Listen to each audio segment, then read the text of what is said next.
Hi guys, it's me again. This is what I did today.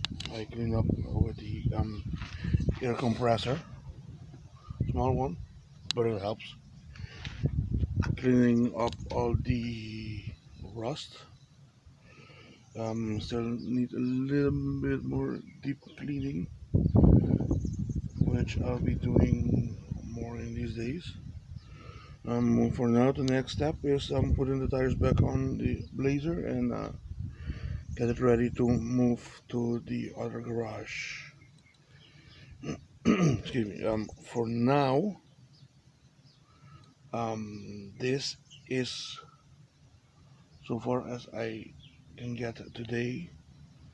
The Blazer has to go to the other garage, and the two Ford Rangers has to come here. The black one is already sold; just has to pay it for the owner, and the red one, well,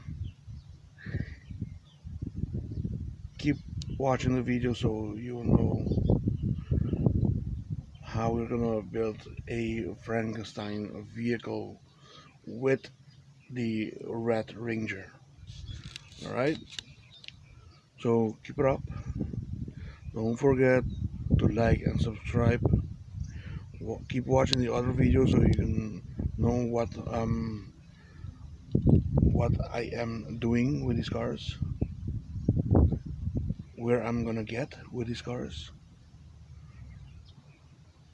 if it's for profit or not. We'll see. Um,